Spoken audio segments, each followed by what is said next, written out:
Hello, everyone. Welcome and thank you for joining us for the Big Arabic Community Day of 2023. My name is Amani Al-Hamedi. I am a first-year neuroscience psychology major and a preschool caregiver at UNL Children's Center. I also coach competitive speech at Lincoln Southwest and judge at tournaments throughout the season.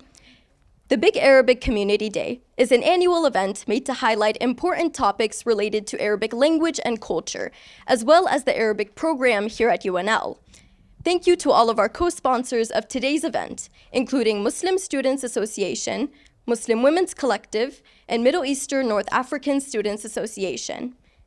Also, thank you to our volunteers for today, Rusul Al-Bawi, Yasser Al-Matawa'a, Clark Mughadam, and Danny Vinton, as well as our amazing photographer, Hajar Al-Eid. So I am so pleased to host this event today, especially because of the topic being discussed, bringing the Arabic language as a subject for all Lincoln Public School students to take. As someone who is born and raised in the south of Lincoln, let's just say I know a thing or two about people who don't know a thing or two about Arabic language or culture. It all started in kindergarten, when we were sitting at our tiny tables and our tiny chairs. And our teacher gave us an assignment to share our nicknames with the other kids at our tables. So we all went around saying our nicknames. Luke became Lukey, Liz became Lizzie, and so on. Then it was my turn. When I was little, I used to eat a lot of olives, so my family called me Olive in Arabic. So I told them Zaytuna. Then they all laughed at me because they thought it was a funny word. So shout out to everyone who sat at table 1 in my kindergarten class. You could all use some Arabic lessons. Of course, I'm not angry anymore at my 5-year-old classmates for never having been exposed to Arabic. I mean, it's not their fault. Kids are naturally curious creatures. The problem is when they get older and still don't know any Arabic words except kebab and falafel, and can't name any Arab city except Dubai. Our Arabic names went from Mohammed to Mo, Yahya to Yahya, Asma to Asma, Kamal to Camel, all for the sake of making beautiful Arab names easier to pronounce for English speakers. It's time that we move on from this lack of effort. However, it's not just the non-Arabs who are struggling to understand Arabic. Us Arabs can be guilty of it ourselves. If you're anything like me, I like to consider myself a fluent Arabic speaker. Of course, until I actually step into an Arab-speaking country and then get humbled by all of my relatives. A lot of us Arab Americans have become used to starting a sentence in one language and then finishing it in the next. When it comes to filling the gaps in a language you already know most of, Duolingo is just not going to do the trick. And we can't keep letting people butcher our names. All of these experiences from both English speakers and Arabic speakers make one thing very clear. Arabic should definitely be a language taught in public schooling. And that's exactly why we're all here today. But today, as we celebrate Arab culture, make new friends, and enjoy this event, let's not forget about our brothers and sisters in Turkey and Syria who are currently suffering due to the recent earthquakes. If you have a thought or prayer, please take a moment to acknowledge them.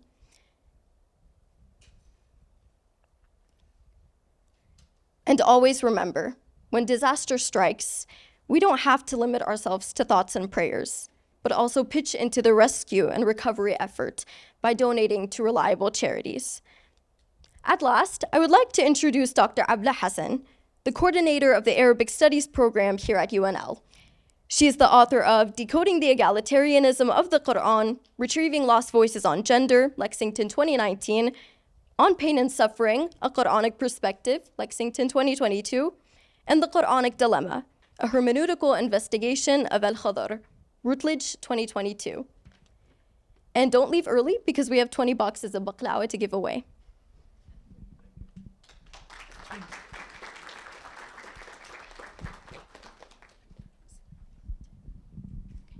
Thank you so much. Isn't she great or what? Let's put our hands together one more time for Amuna, as we call her in my Women in the Quran class. Welcome, everyone. Assalamu alaikum, ahlan wa sahlan, or as we say in Syria, meet marhaba. 100 marhabas to all of you. Today, we're not only celebrating the annual Day of the Arabic Studies program, we're celebrating the 10th annual day. So back 2013, we started the Arabic Studies program, which has been offering 3 years of Arabic language, courses on the Arabic culture, and we still have more surprises to share with you. We're giving away some handouts today with updates. Please take some of the flyers to share some of the updates with you. We're starting the first Arabic camp, Arabic language camp, the first 2 weeks of August this year. We're starting, we're going to be offering one more time all online intensive Arabic during summer, which means 10 weeks, 1 year of Arabic, all online in 10 weeks. And the big news, starting from next fall, we're going to make Arabic language available to all the students in Nebraska. And you hear me correct, right? It's all the students in Nebraska. It's online, and the first 2 years are going to be available online to students at Omaha, UNO, and Kearney, UNK as well. Just one link to go through to be able to take Arabic, which is not offered there yet. So happy to be sharing with you all the updates, and so happy to be sharing more on offering Arabic in Lincoln Public Schools with my wonderful panelists today. Back in 2020, we had the first Arabic Forum, and we invited people from the community. Some of the organizers who helped us do that are with us today as well. And 65 awesome parents joined us, brought food. And when we asked them Arabic food, not any food, Sukaina is laughing, good food. And when we asked them, what would you like us to do? They said, we would like to see Arabic offered at Lincoln Public Schools. And guess what? Arabic is offered now at 2 high schools, North Star and Northeast. Today we're here to talk with our distinguished panelists on this huge progress, to think of the current status of offering Arabic, to hear from you again. We're here to serve you. The program is a community-based program, and to think of our future hopes for Arabic. My friend and my colleague, Dr. Lory Dance, agreed and accepted the invitation to moderate the panel. Dr. Lory Dance is Associate Professor of Sociology and Ethnic Studies, an educator, a distinguished researcher, an activist, a well-known activist by the Arab community. Give me thumbs up, please. Give me thumbs up for that. And a close friend. Dance holds a BA from Georgetown University, a master's degree from Harvard University, and a PhD degree from Harvard University. In regard to recent activities, Dance has been a co-principal investigator of the Middle East in the contemporary world, a grant project, multi-million research project funded by the Swedish Research Council and housed at Lund University Center for Middle Eastern Studies in Lund, Sweden. Without further ado, I'm going to give it to Dr. Lory to start our panel today.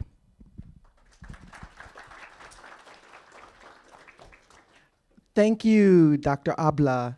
Dr. Abla makes me look so good. She is the one that made this event happen. So I just have to make sure you all know this is not my magic. This is Dr. Abla's magic. I want to welcome the panelists. And before I ask questions, I'm going to ask each panelist a question. And then they will answer, and then we'll have time for Q&A. But first, I want to let you know who's on the panel. So if you could raise your hand when I say your name. We got Mr. Mohammed Salah Alnajem. See, now I'm all nervous and I'm going to mispronounce words and not get the names right. Mr. Mohammed was born and raised in Iraq. He completed his bachelor's degree in Iraq in education with a major in Arabic language and a minor in psychology. His teaching certificate endorsement is in Arabic, literature, and grammar from the University of Basra in Iraq.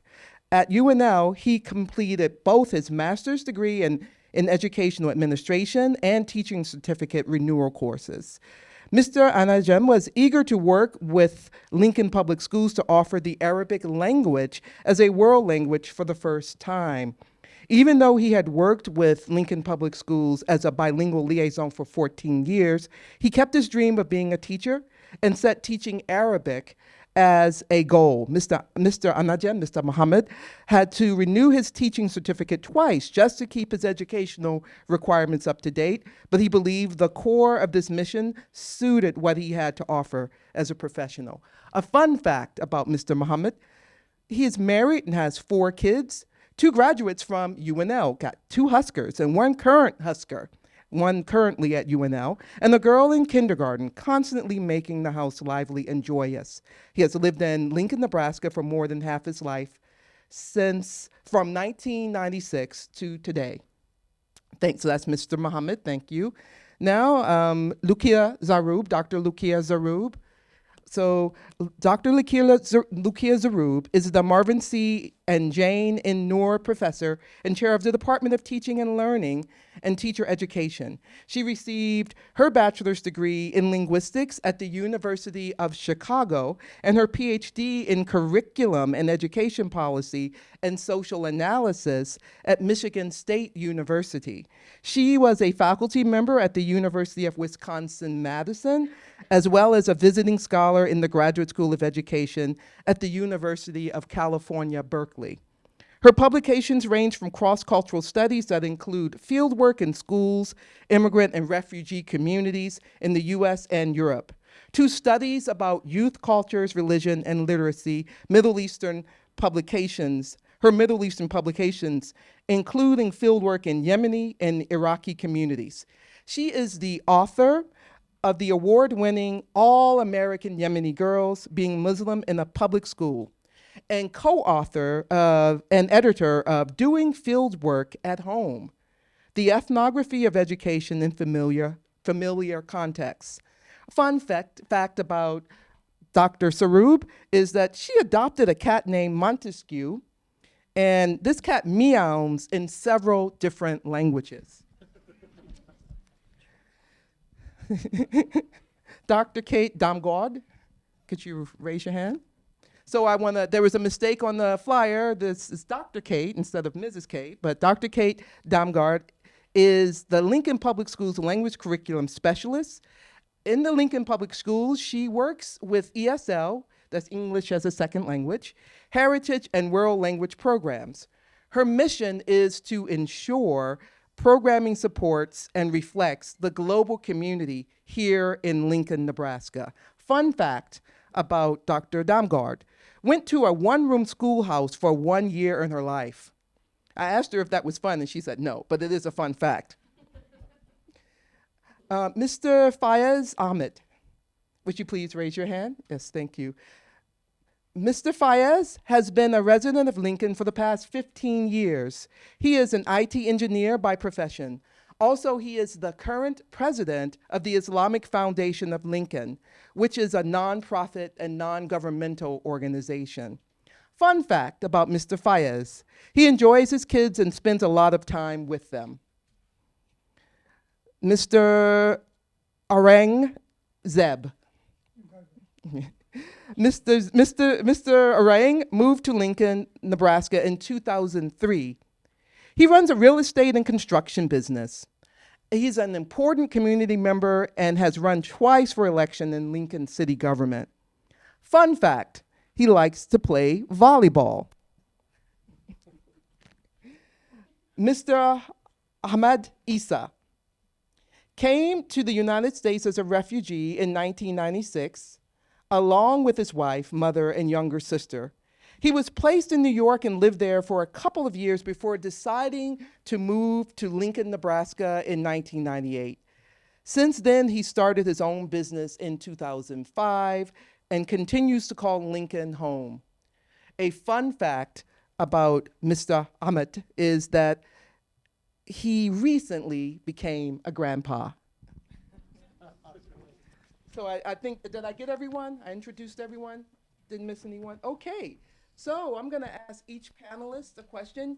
You have 3 minutes, but at 5 minutes, Yasser, who's sitting on the front, He's going to let you know when you have 2 minutes left, because 5 minutes is the max, and we want to hear from everyone on the panel. And at the end, there will be time for Q&A from the audience. So again, thank you, panelists, for joining us today. It is a distinct pleasure to have you here, and I'm really looking forward to learning more about this process and how it came together. Okay, so the first question is to Mr. Ahmed, Issa. At the Community Arabic Forum held in January 25th, 2020, yes, thank you, they have to share mics, so I'll start the question over again. At the Community Arabic Forum held January 25th, 2020, we, Professor Abla and I, co-organized. Arabic language maintenance was a common concern. Most people in the room spoke about this. So why, in your opinion, do members of the Arabic heritage community in Nebraska, especially in Lincoln and Omaha, see this as an important issue?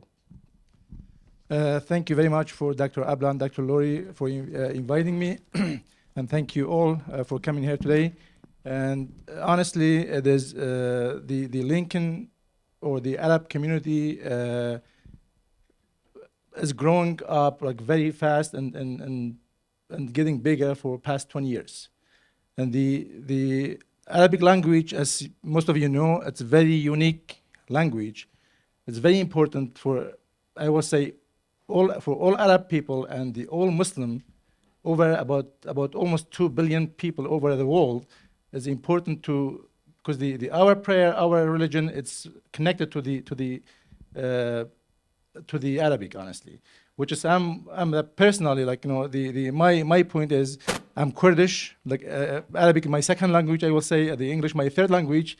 Forgive me if I make any mistake or any shortcoming. Like, it's not great English, but the Arabic is very unique language. Like I said, we must do something for our next generation. If we don't do it, or if we don't like pass down our, like, you know, the Arabic language for the next generation, they will be completely lost. It's very important for every one of us, and to make it easy for our next generation to learn Arabic, or to at least honestly, my daughter was telling me she was the first thing, or first time study the Arabic. It was in UNL in this class with Dr. Abla, honestly, which is very important for every one of us to work harder and make it easy for our next generation. Thank you. Thank you. And that was something that was said at the community forum, this desire to have grandchildren speak with grandparents and great-grandparents. Thank you. Thank you. The next question goes to Dr. Damgaard, Dr. Kate. So please tell us more about the process and work that went into teaching Arabic in Lincoln High schools. Just speaking earlier with one of the panelists about how things move quite slowly in Lincoln Public Schools. And I would have to say this is one of the processes that I've actually seen move quicker than other programs have taken. I think a lot of it started here within this panel of interest of community members of making sure that we are keeping the languages that are here in Lincoln alive. And so the interest from the public went to the school board, and I think even some of it started a little bit before I stepped into my role in Lincoln Public Schools as the language curriculum specialist. But the public brings the interest of, we would like to see this offered for our students, looking at what research shows about best practice of making sure that our community and our schools reflect one another. And we saw that as a gap. So doing some studies and then going to the different schools where we saw there was large Arabic populations within the schools and seeing what interest was out there amongst the students, talking to the families, talking to our bilingual liaisons that work in Lincoln Public Schools with the families and within the different communities, and then generating that interest, and then working with the principals, our human resources, and making sure that we could secure the staffing, secure the points, and then making sure that we could support that process of curriculum development to make sure that we support those teachers. Granted, it moved a lot quicker than what a lot of our other programs have been as they step into the classroom. But with that process, we were able to move it quite quickly from the time from 2021 into here we are now at the end of the school year with having 2 high schools adopting Arabic for Arabic speakers. Thank you. And because bureaucracies are slow, aren't they? They are very So they need community members, but they also need persons like you to keep things flowing. Thank you, Dr. Damgaard.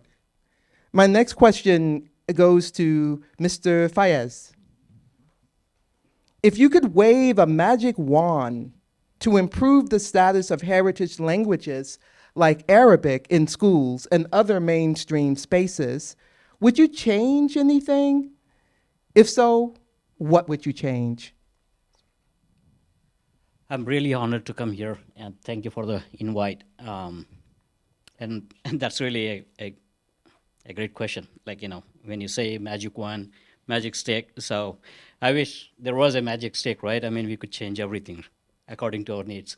But technically, if you see it, there are a lot of things involved when you think about the language perspective, right? Especially as just doctor said, it's not an easy process. So there are a lot of components involved in this process. So I think in my perspective, the first thing we have to come up with a process or build a structure so that it's easy to learn for the students as well as the kids. And as language itself, learning is a fun, right? So if you present that in a fun facts or in a meaningful way that the students can easily understand it, adapt it, and then it's easy to build them with respect to learning of the heritage languages that you have here. So, and the second thing maybe I think the components involved is like the administrative components. Like you need to have the right resources. I mean, especially like what I have felt because I have come from. I used to stay in East Coast, and when I came to Lincoln, I saw it's a laid back community and laid back state also. At the same time. I sit back here because Lincoln is a beautiful community to raise a family for sure, and you have a beautiful university also here. So if you see the lack of resources, it's hard to find. So, but at the same time, if you see it, now with the technology, it's easy to do it also. So there are a lot of programs available online that you can utilize those programs in order to put into the curriculum and build the curriculum and build a structure so that the students can learn anywhere, right? I mean, we saw in our COVID times, we pretty much learned, all the students, everybody here, I think in this hall, they learn online, sitting in school, they're sitting in their bedrooms. So the learning has never stopped. That's one thing actually, finding a resource, and then we have to come up with a structure and then build a right curriculum for that one. But in order to do that, you need to have right amount of funds, as just doctor said. So that's also hard to write in order to get the funds and put into the right manner so that you can the faculties can get right access to all the curriculum and then the study materials what they have to teach. So, and maybe the other component is you have to come up with a different programs. Like for example, this is one program, right? In order to promote the heritage languages. So you might have to find different ways in order to promote the languages so that you can invite different communities also, apart from just, now what I see is, here a lot of the audiences are from the Arabic background community, but that's not important. The important is how you want to reach to the other communities, that how you can promote this language as a specific to the other communities, so they can be interested also. As Brother Issa said, there are a lot of Muslims, 2 billion Muslims, and they are connected back to the Arabic language, and everybody reads Arabic, but they cannot speak it. Myself, actually, I am from Asia. I'm from India, so I can read I can write Arabic, but I learn on my own. Basically, we had a tutor coming into our houses and teach it. My own kids right now, I have 2 boys, 12 and 10. For them, I have put them on online teaching. A tutor from India, he's teaching every day to the kids. So why don't we promote, here more and come up with a solution so that everybody can have an option in order to choose this type of heritage language, right? So I think that's all I have to say. Sorry, I think you were saying 2 minutes. I think I went too far about that. So No, he didn't put up the stop. He didn't put up stop yet. Yes. So you must have been with it. But so what I hear you saying though is that we are the magic. We are the magic. Yes. You are the magic. The creativity in the community. Right, The yes. perseverance in the community. Just thinking about how to use the resources, but to get more resources. Thank you. yeah, thank you. I feel like Oprah Winfrey or something up here. Next question to Dr. Loukia. If you could wave a magic wand to improve the status of heritage languages like Arabic in schools and other mainstream spaces, would you change anything? So again, and if you would, what would you change? And is there anything else you would say, like about supporting heritage languages in Lincoln Public Schools? If so, what? I think that there are a couple of things to remember which are connected to the geopolitical context of any kind of language learning. So first of all, I don't know if you know this fun fact, but Arabic is one of the 6 official languages of the United Nations. So when Lincoln Public Schools chooses to include Arabic as one of the languages that is offered in the curriculum, then it's really in line with a global movement that's been in place for quite a while. So I want everyone to know that. The other interesting fact is, and you are probably all aware of this, is that the geopolitical context is that Nebraska is a refugee designated state. And yes, the dominant language in Nebraska and probably most of the country is English, but a heritage language is any language, according to linguists at least, that are part of community life. The discourses that we do work with, the languages that make sense as we go about our everyday life. So it would make sense that Lincoln Public Schools takes a look around the community and discovers, we have all these Arabic language speakers. And so it makes sense, it's logical that we would offer such classes either at the university or in a public school system because the community really asks for it. It's part of everyday life. So what are some reasons that we can talk about that are related to the status of a heritage language like Arabic? Well, it really matters that young people understand it, read it, are literate in it, and are multilingual with Arabic. One of the consequences of both Gulf Wars is that Iraq lost a lot of very interesting, wonderful people in its own country, whether they were Iraqi Kurdish or other Iraqis who came to the United States and ended up in Lincoln, Nebraska.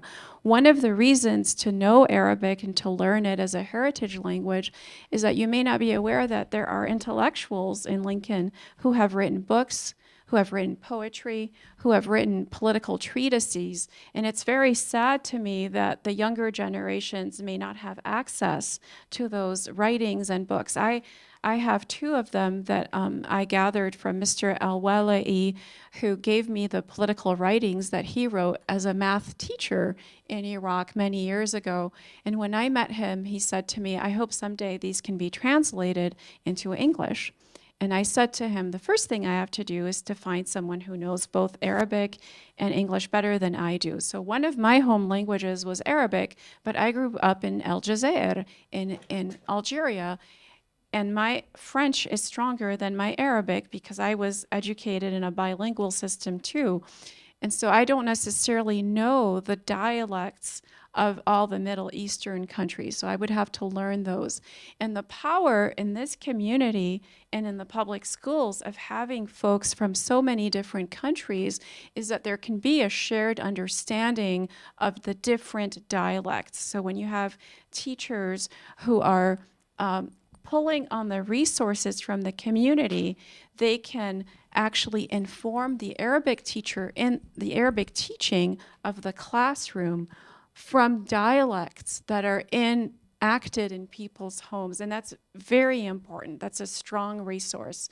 So this idea of being literate, biliterate, and multilingual is key in order to pass on information and to do the work that we do in everyday life. And it can't hurt us in terms of a community in staying connected with the world.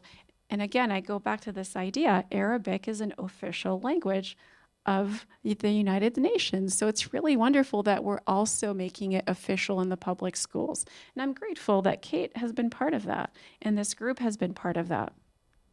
Thank you. Thank you. I think that's very powerful. I mean, for those of you who, I know many of you speak more than 2 languages, but to speak English and Arabic opens parts of the world up to you where you can interact directly with people. And having spent time in Europe, I wish the US were much more cosmopolitan in the way that you've just mentioned, Dr. Sarroub, because the ability to speak more than 1 language is something to be proud of. We don't always get that in the US. Yes. This room. All right. Okay. A question for Mr. Mohammed. Can we encourage offering the Arabic in other schools? Could the Lincoln Public Schools become a model? Tell us more about your experience teaching Arabic in Lincoln Public Schools so far. Thank you, Dr. Dance, and thank you, Dr. Hassan, for the invitation. Thank you to the participant, and thank you to the audience who is attending today. This is really amazing to see some people have the passion to see Arabic language in Lincoln, Nebraska.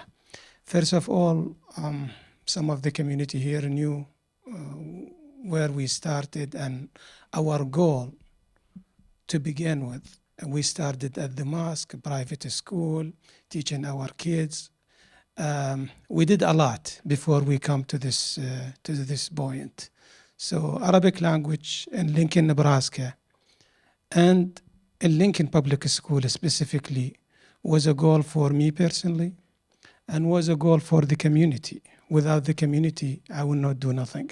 So thank you to our community who has that passion and eager to learn Arabic, eager to learn specifically for fathers and mothers, parents of the kids who would like to teach, just like Ahmed said, who would like to teach their kids Arabic, and they would like to transfer the heritage that they had to their kids and don't leave them an ignorant, don't know nothing, or they do have another language, a second language. It's a good language at home.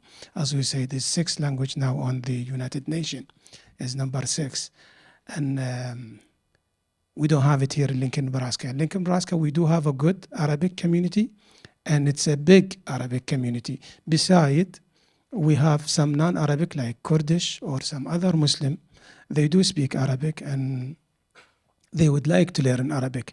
My dream also, and Kate probably aware of this too, when we talk about heritage language, my goal is it will not stop at the heritage language. It will be a world language.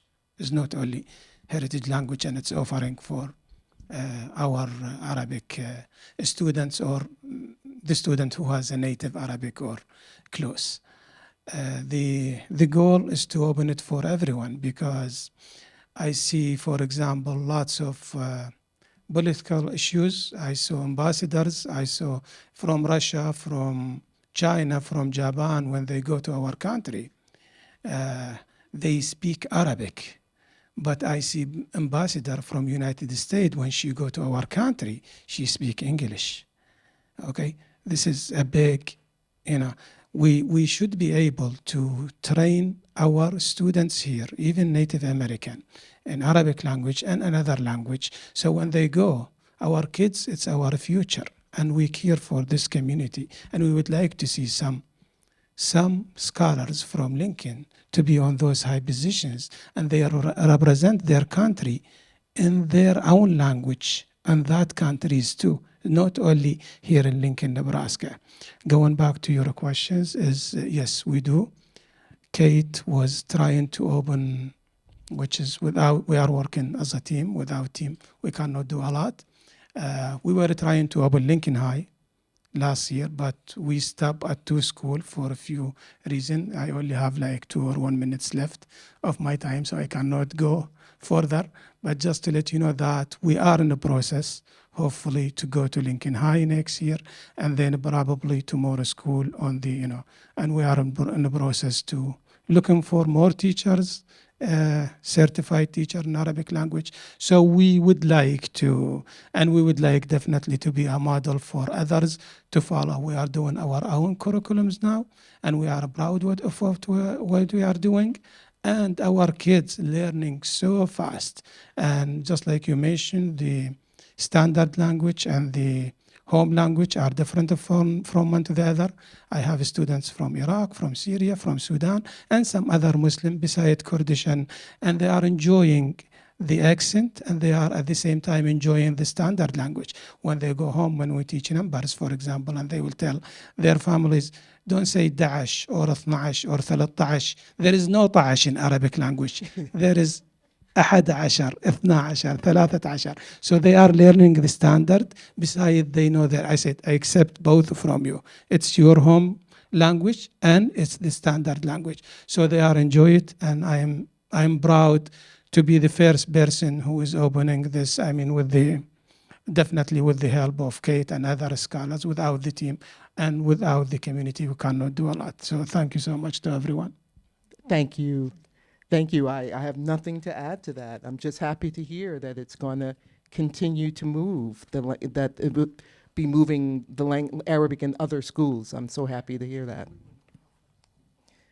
So one more question, a question for Mr. Aurange, Mr. Zeb. We would love to end with a community message to the Lincoln Public Schools. What would that message be? Assalamu alaikum. So, I came, I think it's the first time here when you guys going to start this program. So Dr. Abla, she invited me. So I just want to tell people, Arabic is not my native language. Anybody guess who's my mother language? Nobody can guess. My mother language is Punjabi. So I'm Punjabi from Pakistan, and national language is Urdu. But when we kids, we go to madrasa and learn Quran Arabic. So I can read all Arabic, but I don't understand all. So when I went to store here, so some say, oh, do you speak Arabic? I say, sure. So that's I word, So anyway, I support, this language because I was just reading is more than 330 million people in this world. They speak Arabic language. More than 28 countries have official language. So, we're living in America here. And, I'm glad to meet, a lot of Arab people from different countries. So when I went to mosque, I meet lot of Arab people too.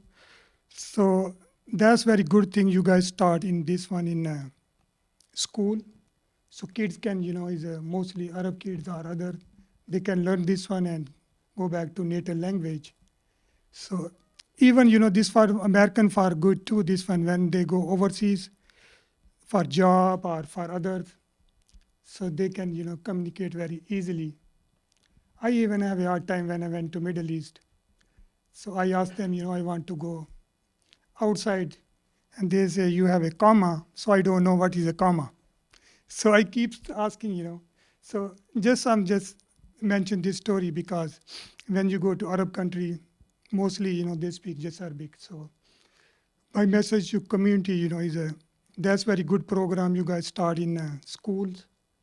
So I hope, is next few years you guys start in all other schools. And then, most we have kids, they can communicate each other. So especially, with the parents, I'm request them, they should talk with kids Arabic in home. so they don't forget native language. Because here people have an issue, some people move here, they start talking English, but if kids forget mother language. So, always whenever I came here, I asked Dr. Abla, I'm going to be your student this year so I can learn. But this not happened yet, but in future. I hope it's soon, someday. So, you guys doing this amazing job. So I fully support, if you guys need any help to promote this program to city level or state level. So I'm in a little bit politics too, so I can help on this one too. Thank you. Thank Thank you.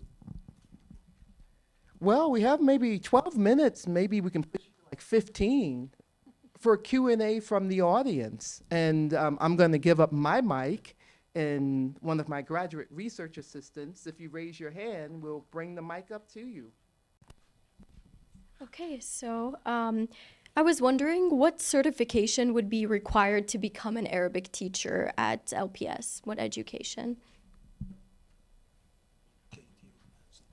I can answer that one, hopefully, yeah. Looking at offering, becoming a teacher of Arabic in Lincoln Public Schools, there's a lot of flexibility in that option. More than anything, you have to have a teaching certificate.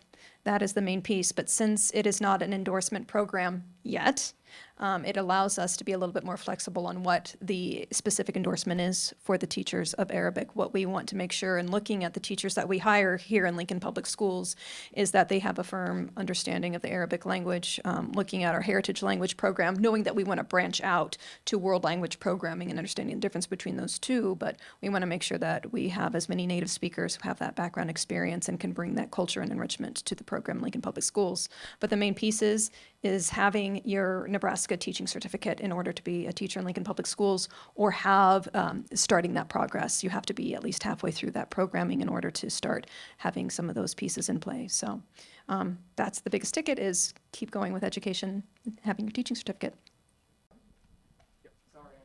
Hi everyone, thank you so much. My name is Azzuddin Tamish. My first language is Arabic. I'm originally from Libya. Actually, thank you for all of you. What did you say right now? And you have some problems how to find fund and how to encourage people to learn Arabic.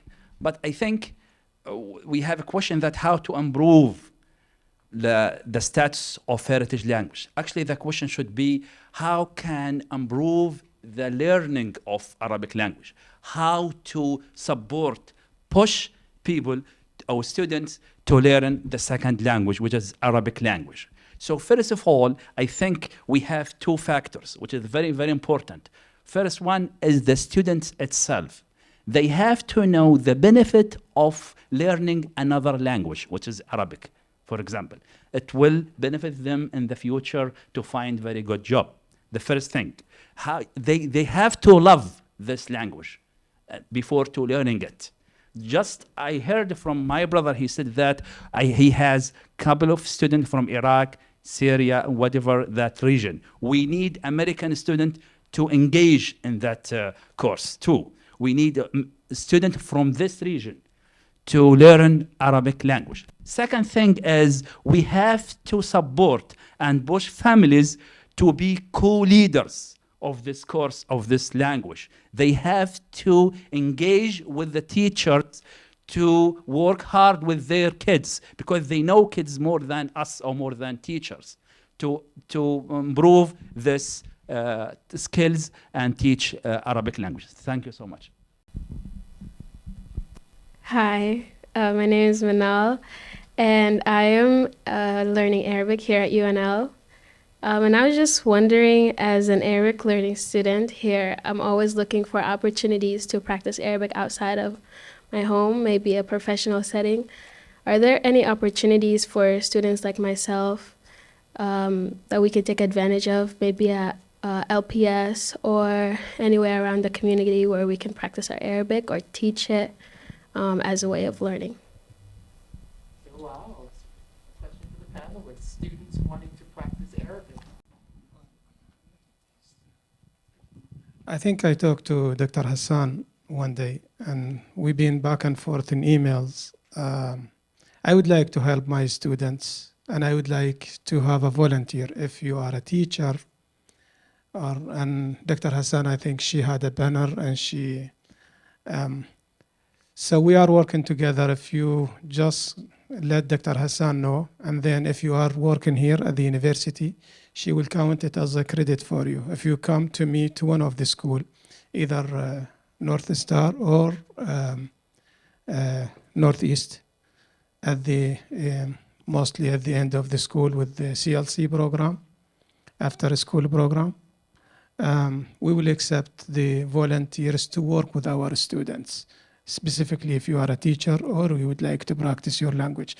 We have always homework for those students. We have some students who is behind than others, so we can send those student to after school program. So this, I know this is available always.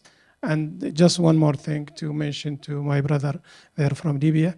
There is little difference between Kate mentioned that it's heritage and world language.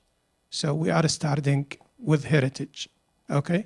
Heritage, it's only the one who is speaking the language or their families speaking the language. And then we would like definitely to move forward to a world language. I just want to thank you guys all for coming out. This is a really great opportunity.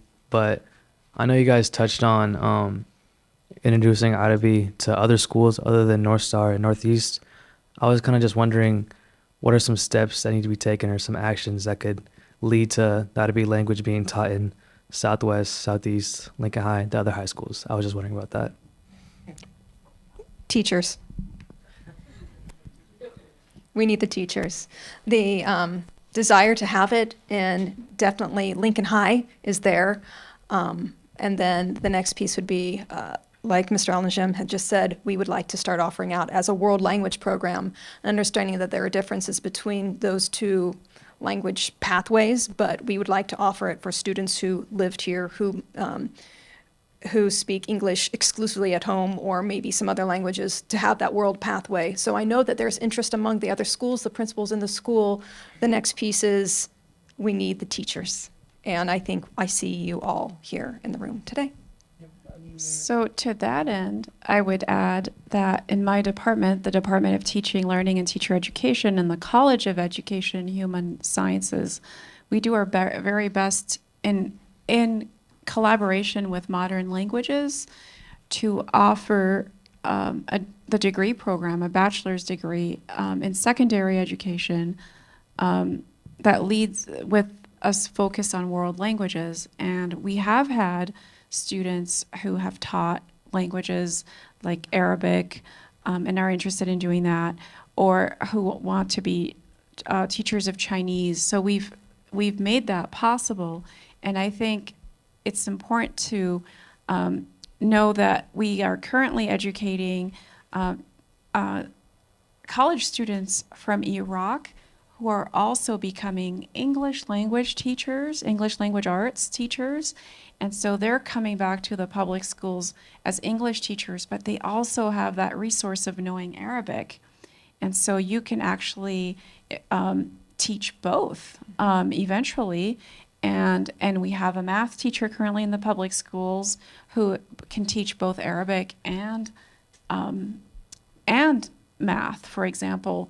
So I think this is something, there's a teacher shortage, a very huge teacher shortage all over the United States, but especially in Nebraska. So there are jobs available for people that can do more than one thing in the public schools. You can be a world language teacher of Arabic or a heritage teacher of Arabic, and you can be a teacher of another subject. I think there's need too in elementary schools of teachers who have bilingual endorsements. So you can be an elementary school teacher and also seek to have certification classes endorsement related to another language like Arabic, so that you can be a classroom teacher that can also talk to kids in Arabic and in English, which would be so powerful in this city. I'm happy to talk to anyone about this at any time. So if just ask Dr. Hassan for my contact information, and I would be happy to connect people with the appropriate faculty on our campus so that you can move on with becoming a teacher. We have time. One more question. Hi, my name is Mariam Al-Ajil. I'm a senior at Lincoln Southwest. And my main question, I know you started talking about your main point right now is about heritage. There is a lot of, I'm close with, because I'm Iraqi, like I'm close with a lot of Iraqi Americans. And a lot of what I see is that they are almost detached from like the heritage part of their community, and they refuse to be a part of it because they want to assimilate to a certain like image. I go to Southwest, so it's mainly white, and so they want to be a part of that image. How would you recommend to, I want to say counter it, but like be more Arabic, I guess? I'm not sure. Like, yes. That's what Kate was. That's what you said. Like, we are short of teachers. Otherwise, all of the 6, it will be 8 high schools in Lincoln. They will all have Arabic language. Today, tomorrow, 1 year, 2 years, 3 years, eventually we will have Arabic language there. But we are short of teachers. And one more thing, just like they said, even if you are a biology teacher, as long as you have a teaching certificate and you got it from there, or your Arabic is so great, at this point, is not necessarily to be majored in Arabic language. Myself, I majored in Arabic language, but it's not necessarily to have a major in Arabic language because we are teaching level 1 and level 2 for now. So even if you have any teaching certificate from any major, you are welcome to apply. And we are opening it soon, I think in April, right? All right, thank you to every single one of our panel speakers. Can we please give one last round of applause?